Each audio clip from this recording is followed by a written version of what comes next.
Hey y'all, welcome back to Movement Link.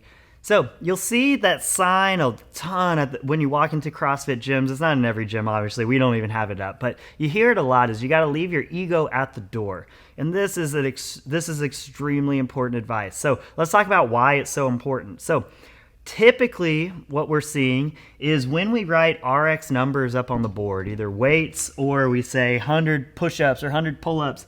The RX would be the number of reps because we can always move those reps down a little bit.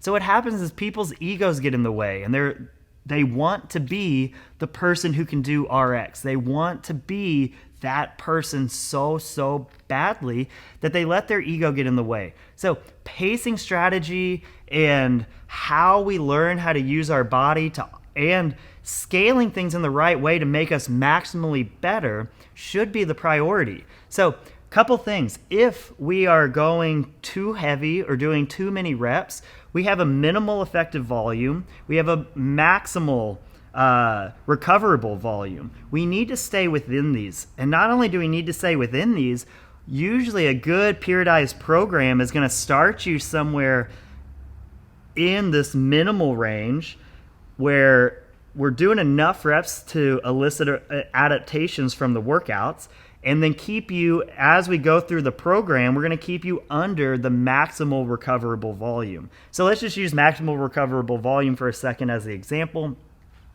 Everyone, there's a line where that is. It can be a little bit different. But say you do 1,000 back squats at a 1 rep max. Obviously, this is exaggerated. Obviously, that's too many reps. How many reps in that kind of 90 plus range is optimal? There's a lot of scientific data behind this. We follow Prilepin's chart pretty closely, and it says in that 90% plus range, it's like 2 to 10 reps is where we want you to be. So what that means is rep 11 to 1,000 to infinity. All of those reps are beyond your maximal recoverable volume, and all of those reps are not going to make you as good as stopping within this would be, and they might actually be making you worse. Is all they're going to do is they're not making you better, they're just hurting your recovery, and it's going to affect your workouts and workouts and workouts. So we need to keep you in these ranges. So that's the first reason that leaving your ego at the door is so important,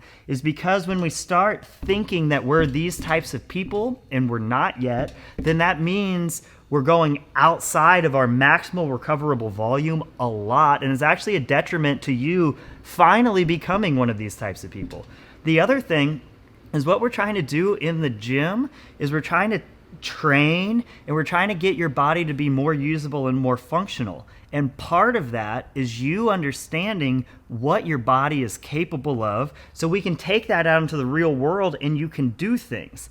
So if you think you're capable of this, but you are only capable of this, and all of that is your overblown ego, what happens when you get out into the real world and we're trying to do something? You think you can do this, but you can only do this.